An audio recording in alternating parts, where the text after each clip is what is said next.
Not landing forever. We go live forever. We go live forever. Not landing forever. We dey compose one our own song.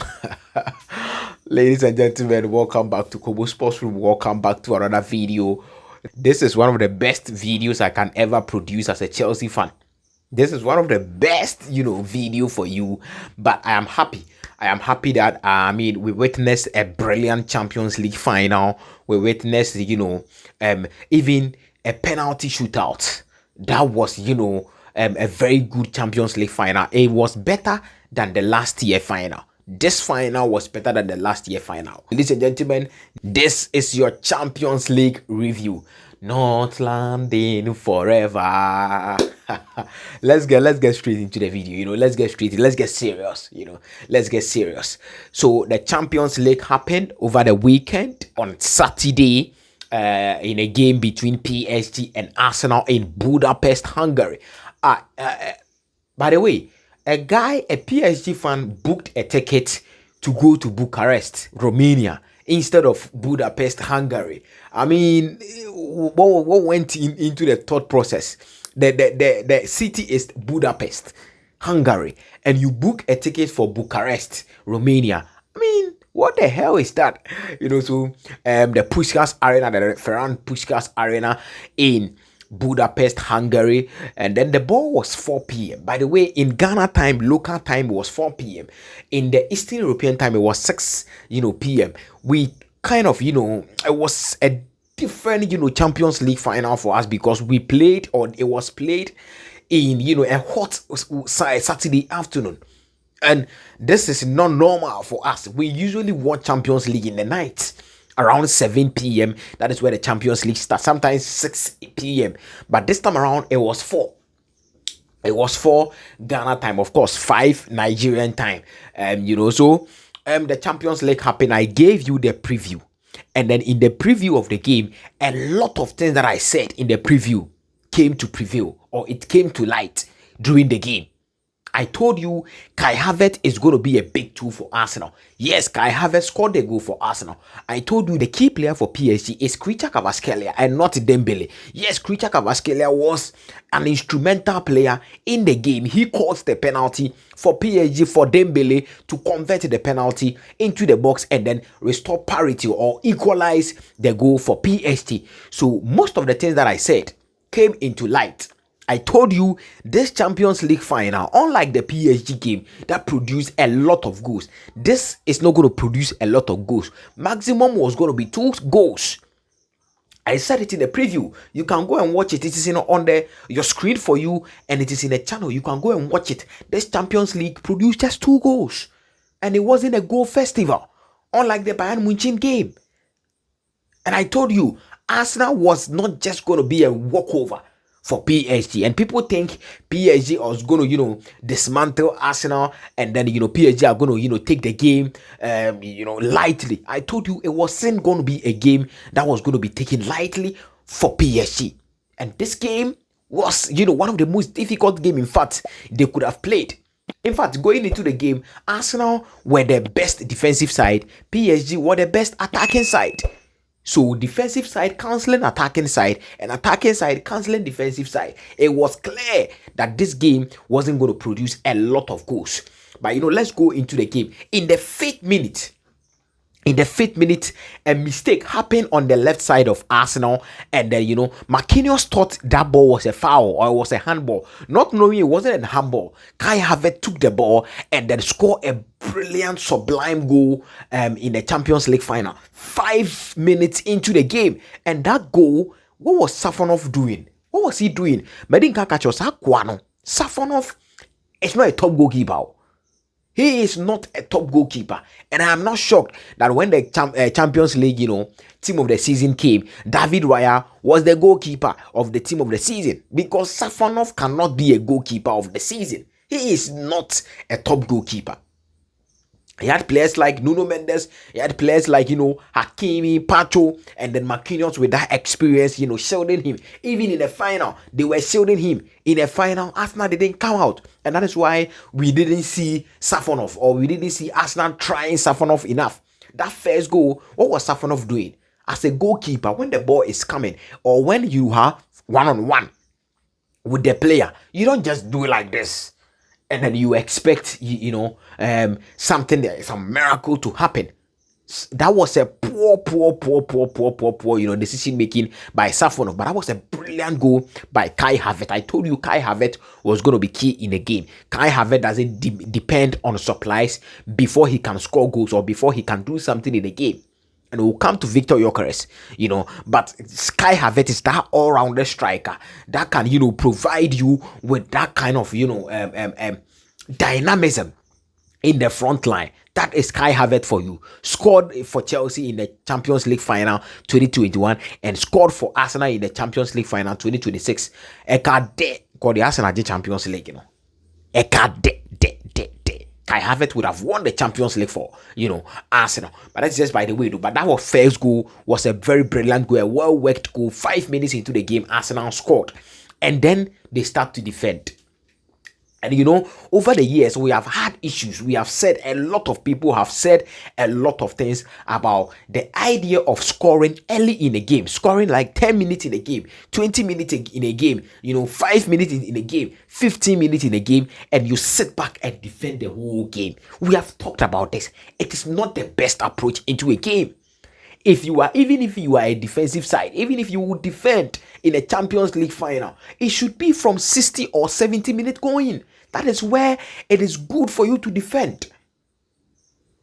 We saw Chelsea against Manchester City, or Manchester City against Chelsea in the Champions League final, where Chelsea had the first goal in the first half. They didn't sit back to defend. It was after 60-something minutes. That is where Chelsea started to defend, go ultra defending. So we have spoken about this.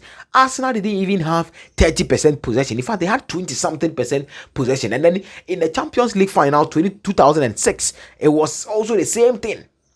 20-something% possession. Arsenal played just one shot on target. They didn't tempt Safonov enough.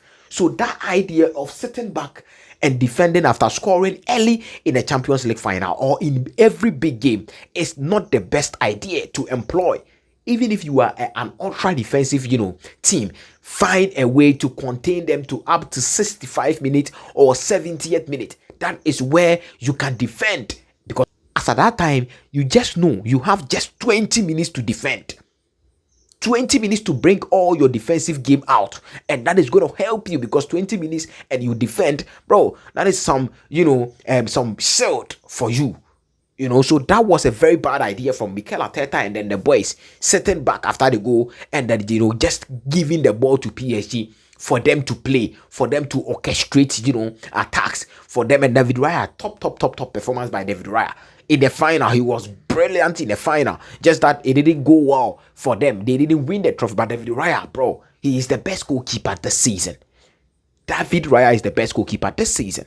Top brilliant performance by that Raya. Even in a penalty shootout, he was able to save some of the penalty shootouts or some of the penalties.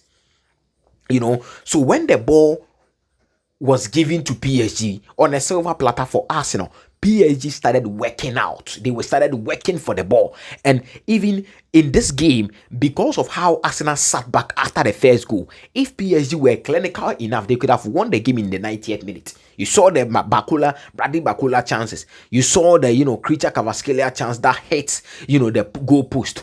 You saw all those chances. If all those chances were converted, that should have been a 3-1 or at least a 2-1 for PSG, and it wouldn't even transcend into the extra time. But PSG took the ball. They started working for the ball. They started working on the ball, and even on and off the pitch, Nuno Mendes was flying the balls into the net. You saw something that Hakimi wasn't going enough. It was Nuno Mendes that was flying the ball. It was Nuno Mendes that was, getting into an advanced position. Do you know why? Because Nuno Mendes has the capacity. He has the tendency to go and come back. He has that kind of stamina. And that is why Nuno Mendes was flying flying the balls into the box. You can see him. He will play a link-up play or a 1-2, and you will see him in an advanced position.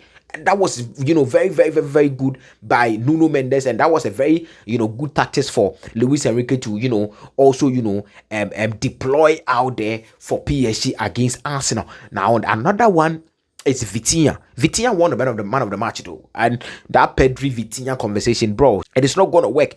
Just scrap that. Football him, it's not gonna work. Vitinha had about 100 and something passes in the final only. I've told you, he is also one of the best players for PSG. So if you want to tame them down, if you want to block PSG, you must first of all block Vitinha. Block Kvicha Kvaratskhelia. This is the two dangerous players in the PSG setup. If you are able to block them, that is, your turning point. That is, your blessing for you in a match against PSG. And Vitinha also won the man of the match, of course, and he was very, very, very, very brilliant on the day. I mean, when you look at some of the final third passes, even some of the shot on target and all of that, Vitinha was basically controlling the midfield. And he controlled the midfield when the first goal came, and Mikel Arteta made a very bad change, because already, even before that Martin Odegaard change, PSG was controlling the midfield. They were controlling the midfield. They were in control because they have Joao Neves, they had Fabian Ruiz, and they had Vitinha. A 1 man thousand Vitinha, 2 in 1 man Vitinha, and they were controlling the midfield. So after the first goal, it was like 60 something minutes. Arteta, BBNC, nothing has happened, and you just took off Martin Odegaard and you bring in Victor Gyökeres.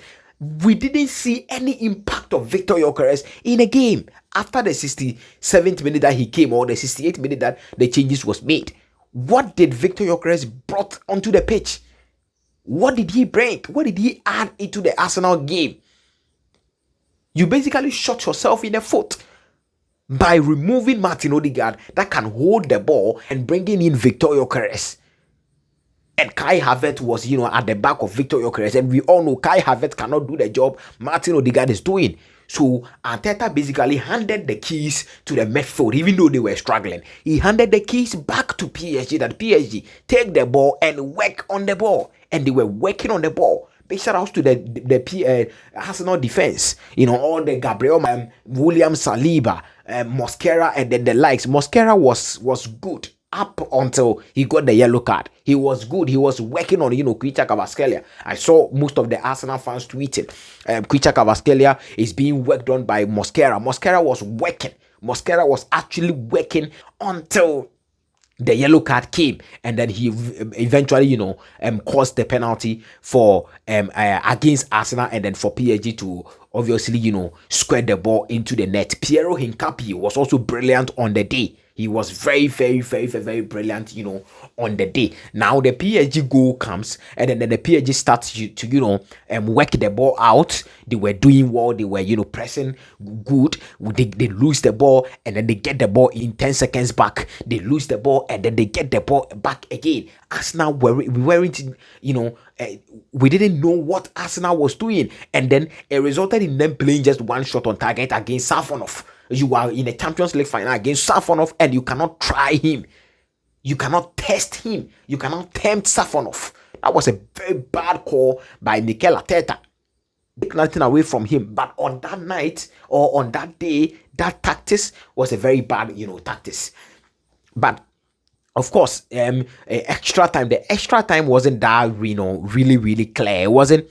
It wasn't an extra time we were all expected. Extra time, people would try to, score 1 or 2 goals and all of that. But it wasn't that extra time that we all expected. It was very calm. It was very cool. No, clear-cut chances that you can score up. I mean, you can talk about a Bradley Barcola, chance, but we didn't really have, a chance that in the extra time. So it was basically, very cool. Now to the penalties. Eberechi Eze missed his penalty though. Eberechi Eze missed his penalty, and then Nuno Mendes also missed his penalty. And David Raya, that once again top brilliant performance by David Raya. If Arsenal won the Champions League, he should have been the man of the match for the Champions League final. But Nuno Mendes miss, Eberichi Eze miss, and then the Gabriel penalty. And I've seen people talking about why is defender going to play a penalty in penalty shootout. What you need is confidence. It is not about who knows how to play the penalty. It is about confidence, because when you see the P.S.G boys, most of the boys were defenders, and then they were playing. Most of them, because Berados played, Nuno Mendes played, Hakimi played. These guys are defenders, and they were still playing the penalty. They were kicking the penalty. Madueke was in the line. What was he doing? Madueke, you are a winger. What were you doing? You were fighting for penalties in Chelsea. In a game, what were you doing? You couldn't step up as a winger. You couldn't step up as a forward. And then you had to, result in a defender stepping up for that particular, penalty. So Gabriel had absolutely nothing to, to apologize for, because he has been virtually one of their best players this season by far. If you are talking about some of the best defenders in the game right now or this season, Gabriel is one of them. So he absolutely had nothing to apologize for. Nothing. Because you had players on the touchline. You had players in the center line. You had wingers in the center line. You had a forward in the center line. And he was afraid to step up to take that particular penalty. And Gabriel, Okoti Kubi. And obviously, P.S.G has won the Champions League for the second time. Luis Enrique, I think he has won 13 final out of 14. That man is coming. 3 Champions League so far for Luis Enrique. 2015 for Barcelona. Last season for P.S.G. And this season for P.S.G. again. 3 Champions League. He has won it in 2 consecutive seasons. If they don't stop P.S.G, these boys are too dangerous, because they have a young squad. They are too dangerous. So congratulations to P.S.G. And I think they deserved it. They didn't start the season well, but of course, as we said in our preview, they always finish the season on a high. And that is exactly what they have done in that particular Champions League final. And they are the champions of Europe once again. They will be playing the Super Cup final. I think it will be Red Bull Arena. Something like that, Red Bull Arena against, Aston Villa next season. So that is, ladies and gentlemen, that is what happened in the Champions League final. Now the team of the season is out.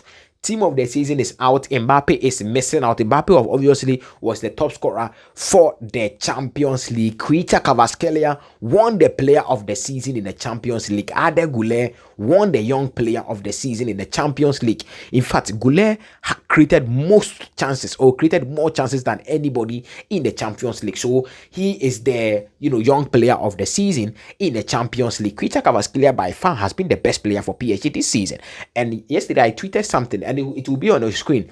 If we are talking about Ballon d'Or contenders, it should be 1, Harry Kane, 2, Khvicha Kvaratskhelia, 3, Michael Olise. But the Kululu list is also there. Lamine Yamal, Dembele, and Mbappe. That is the Kululu list. So if we are talking about based on merit, bro, these are the people that deserve the Ballon d'Or as of now. Because mind you, the World Cup is going to play like 80% role. It's going to play a massive role in the Ballon d'Or next season. The team of the season is also out. Olise made it. Dembele made it. Harry Kane also made it. In fact, Marquinhos, Gabriel also made it. David Raya is there. Marcos Llorente is also there. And then, of course, Nuno Mendes, Declan Rice, and man of the moment, Vitinha. So, ladies and gentlemen, drop all your comment down below. Not landing forever. We go live forever. London is blue. Subscribe to the channel. I will see you in the next video, and peace.